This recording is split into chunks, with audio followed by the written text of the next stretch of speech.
Room 0. The fluorescence hummed a low C-sharp, a relentless, monotonous chord that seemed to vibrate not just in my inner ear, but in the very marrow of the bones within the hospital walls. It was the sound of infinite routine, the sonic wallpaper of institutional exhaustion. My name is Elara, and I am a nurse who lives by protocols.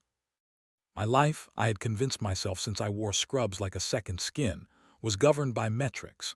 SpO2 saturation levels, mean arterial pressure readings, charted hourly output, the perfect sequence of sterile dressing changes.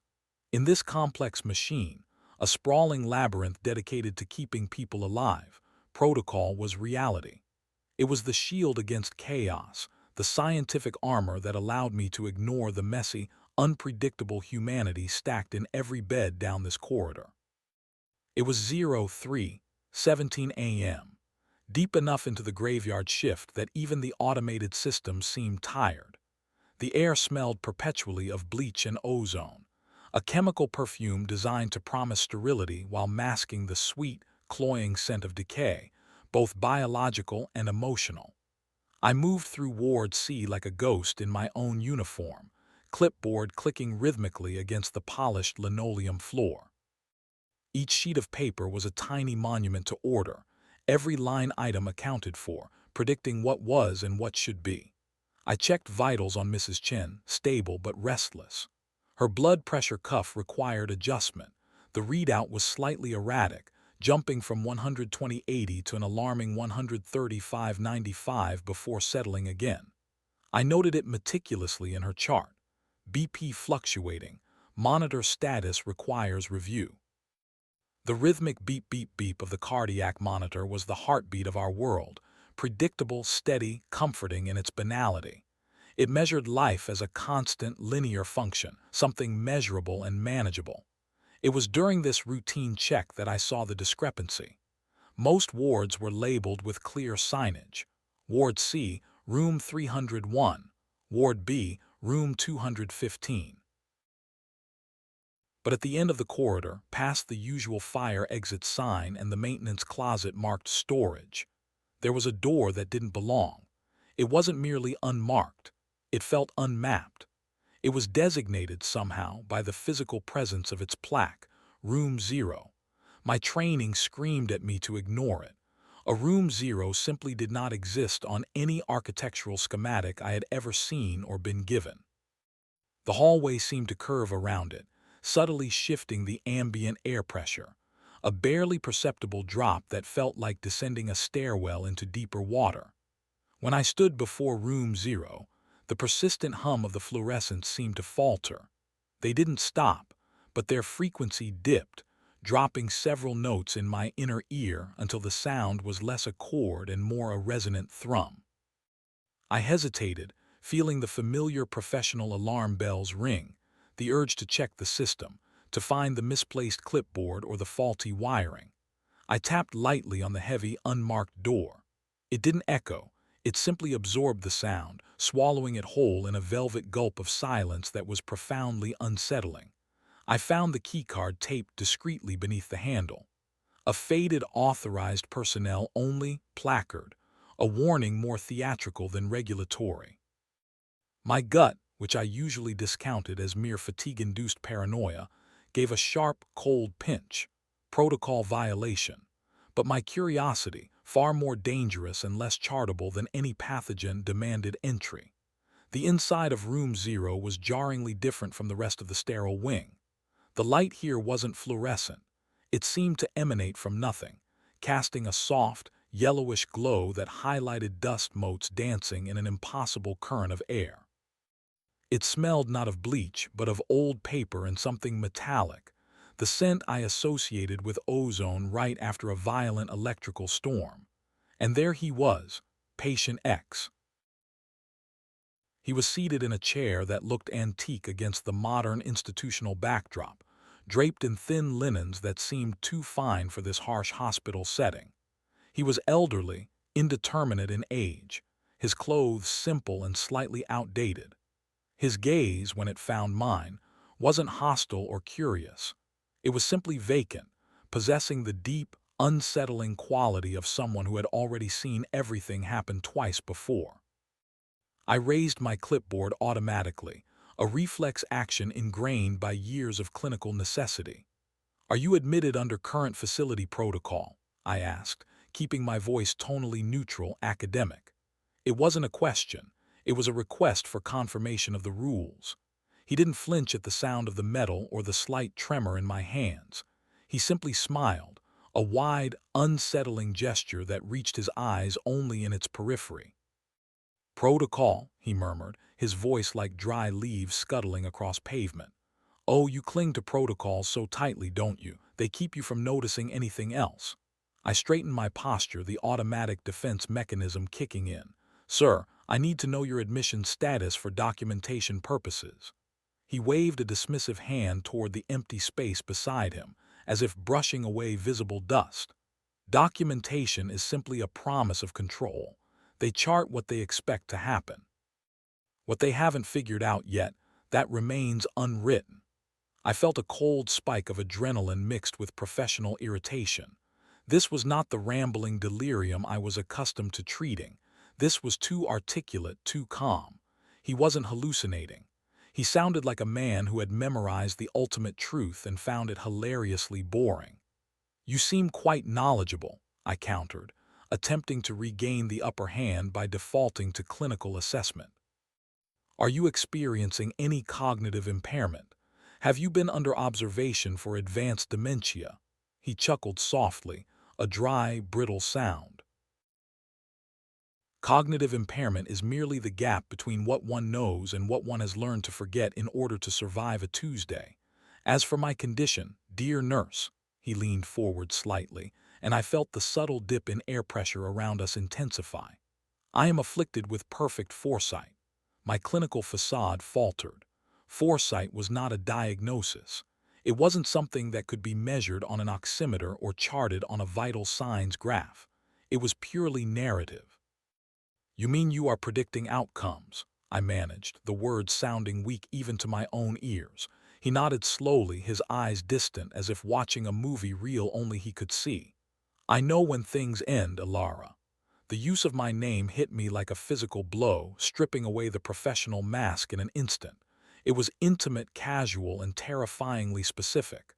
I didn't introduce myself. I hadn't needed to until now. "How do you know that?" My voice dropped to a whisper, losing all its academic edge. He shrugged, adjusting the lapel of his thin jacket. "Because everything has an end point. It's simply a matter of reading the timeline correctly. Some people spend their lives building walls of paperwork and rules around themselves so thoroughly that they cannot hear the ticking clock beating beneath them." He paused, letting the silence stretch until it felt thick enough to breathe. "The protocols are lovely things, Alara. But the protocols never account for inevitability." I spent the next hour attempting to re-establish control. I demanded documentation, charts, a physician's order, anything that would tether him back into the measurable reality of Ward C. He smiled noncommittally while I searched every corner of Room 0, finding nothing but untouched dust and an oppressive sense of between. Finally, defeated by his serene indifference, I backed out, the door closing silently behind me, sealing away the strange pressure and the ozone scent like a forbidden memory. I returned to my post in Ward C, trying desperately to re-immerse myself in the predictable comfort of the machines and the protocols. The fluorescent lights seemed too bright now, harsher than before. I found my focus on Mrs. Chen's chart, the fluctuating BP readings, the slightly elevated rate of oxygen saturation that needed monitoring. Then, a call came over the intercom. "Nurse Alara to Ward C need immediate assistance in room 307, pediatric unit." The sudden shift from the abstract horror of room 0 to the bright, mundane crisis of a pediatric ward was jarring. I followed the cart down the hall with Mrs. Chen's monitor attached, the steady beep-beep-beep now my singular focus again. Room 307. A small boy, perhaps 7 years old, lying in a narrow cot. His name sticker read Leo. He had a minor infection, something manageable, but his little oxygen saturation monitor was screaming at me with intermittent alarms. The reading, SpO2, fluctuated wildly between acceptable levels and alarming lows. "Heart rate is stabilizing," I murmured to the attending resident while checking the cannula setup. "Just positioning him properly." The boy whimpered slightly, a shallow, fragile sound that made my chest ache with primal instinct. He looked up at me, his eyes wide, not with pain, but with a profound tiredness that seemed too heavy for his years. "It's going to be loud," he whispered, barely audible over the monitor's intermittent alarm chirp. "When it gets really bad." I smiled gently, trying my best to project confidence bordering on false cheerfulness. "No, honey, it won't be loud. We are taking care of you." The resident nodded, checking the settings on the CPAP machine attached to Leo's cot. Everything looked textbook. The readings were technically stable, yet something in the air felt thin, brittle, like stretched gauze about to tear. As I reached my hand out, a simple gesture of comfort, a deviation from protocol that involved nothing more than human contact, the ambient sound changed. The steady beep-beep-beep of Leo's monitor didn't falter, it seemed to stutter. It stuttered once, twice, like a skipping record player needle caught on a groove of pure dread. The rhythmic assurance broke. Simultaneously, the fluorescent lights above us flickered violently, not with electrical fault, but as if something colossal had momentarily dipped out of phase with our reality. I froze, my hand hovering inches from Leo's forehead.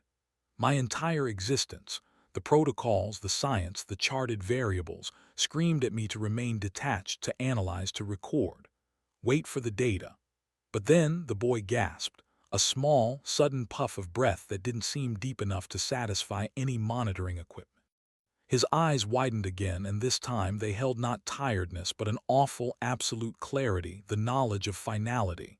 He was pointing vaguely toward an imaginary point beyond me where the corridor ended. "It's coming," he whispered, his voice fragile as spun glass. "The end, it's already here."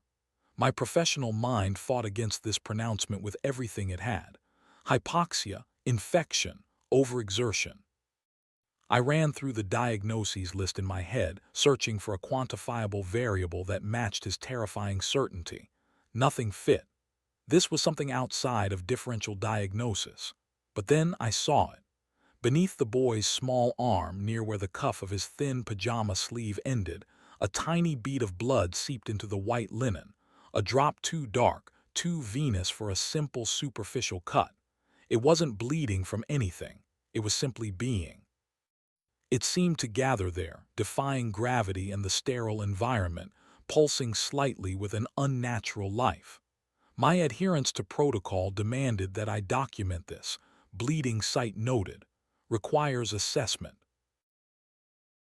But my deep, instinctive human need, the one part of me that had been starved by years of detached observation, screamed for intervention. Survival instincts override documentation every single time. I knelt down, ignoring the sharp reprimand from the attending resident who was now looking at me with alarm. I ignored the beep-beep-beep monitor, which seemed to be fighting a losing battle against an unseen current. "No," I whispered, my voice cracking, abandoning all pretense of clinical detachment. "No, you won't." I reached out, not checking his vitals, but instead cupping my hand around the small wrist, feeling the slight warmth of his pulse beneath my palm, a beat that seemed to be fighting against a tide I couldn't see. The blood bead pulsed again, and this time the faint scent of ozone returned, sharp and metallic, overwhelming the smell of disinfectant. My intervention was an act of pure, irrational will. It was a complete violation of institutional detachment. It was defying the assumed flowchart of life and death. I ignored the resident's sharp intake of breath, focused only on the boy's unnerving clarity, and poured every ounce of my desperate, messy humanity into one single action, keeping him alive against the palpable weight of inevitable loss. The moment I made physical contact, the moment I defied the unseen protocol that must govern this ward, everything snapped. The lights didn't just flicker, they died, plunging room 307 into a profound, unsettling semi-darkness, illuminated only by the sickly glow of our monitors and the terrible yellow seepage from the hallway beyond. The persistent beep of Leo's monitor vanished entirely, replaced by an unnerving, dense vacuum of sound that pressed against my eardrums until they felt ready to split. I stood up, heart hammering a frantic rhythm against my ribs, a rhythm completely separate from the machine nearby. I looked wildly around the room for the source of the disruption, for the missing variable, for the flicker of any explanation. The air pressure was wrong. It was too dense, too heavy. The smell of ozone intensified until it felt like I was breathing pure electricity. And then, as suddenly and completely as it had appeared, it vanished. The fluorescence hummed back to life with a sudden, jarring pop. The rhythmic beep beep beep resumed its steady, mocking cadence. The attending resident blinked rapidly, looking confusedly from me to Leo, who was now settled back into an uneasy sleep, the small drop of blood having evaporated as if it were never there. "Nurse Ilara, what happened?" the resident questioned, the moment already classified and filed away by institutional reflex. "The power must have dipped." I couldn't answer. My mind felt scrubbed clean, stripped back to a primal core of raw terror. I backed away from the cot, stumbling slightly as if my legs had forgotten their function. The orderly, scientific control that had been my life for years was shattered into dust motes on the floor. I don't know," I managed, my voice sounding foreign, hollow.